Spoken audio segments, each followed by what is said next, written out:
Spain का एक छोटा सा खूबसूरत शहर, लेकिन उस खूबसूरती के पीछे छिपी है एक बहुत ही डरावनी कहानी। तो चलिए आज हम उसी कहानी की परतों को खोलते हैं। जिस शहर की हम बात कर रहे हैं उसका नाम है सालोब्रिना।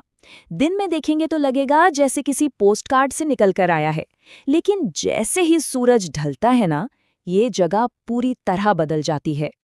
और हमारी कहानी की शुरुआत होती है जब इस दो चेहरे वाले शहर में एंट्री होती है मैटियो गुरेरो की।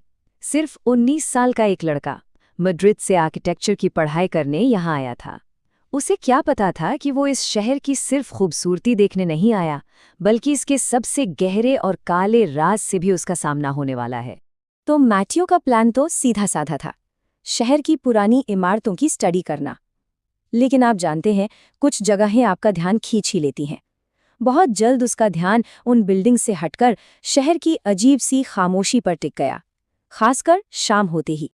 और फिर एक शाम जब वो पुराने कब्रिस्तान में कुछ रिसर्च कर रहा था, तो उसकी नज़र एक ऐसी चीज पर पड़ी जो वहां बिल्कुल नहीं होनी चाहिए थी।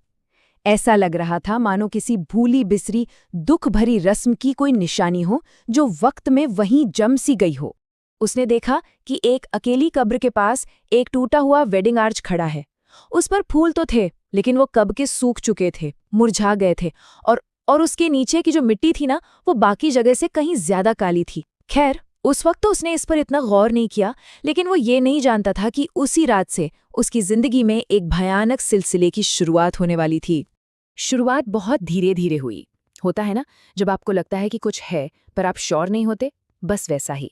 पहले तो बस अंधेरे में हल्की फुल्की आवाजें, फिर कभी कभी ऐसा लगता जैसे आंखों के कोने से कोई तेजी से गुजर गया हो।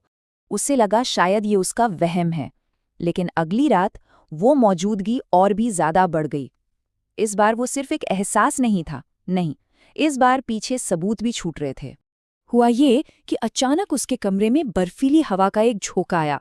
जब उसने बाहर झांका तो नीचे पत्थर की गली में कीचड़ भरे गीले पैरों के निशान थे, और वो निशान वो सीधे पुराने कब्रिस्तान की तरफ जा रहे थे। अब डर और उत्सुकता के बीच मैटियो ने उन निशानों का पीछा करने का फैसला किया, और रात के ठीक 2 बजे वो कब्रिस्तान पहुंच गया। और वहीं उसने उसे पहली बार देखा। उसका चेहरा मौत जैसा सफेद था, आंखें इतनी डरावनी कि कोई भी देख ले तो जम जाए। और सबसे अजीब बात, उसके पैर जमीन पर थे ही नहीं, वो हवा में थी। उस आर्च के नीचे खड़ी घूंघट वाली वो औरत जब मुड़ी तो मैथियो की चीख निकल गई। उसके चेहरे पर सूखे हुए खून के आंसुओं के निशान थे, और इससे पहले कि मैथियो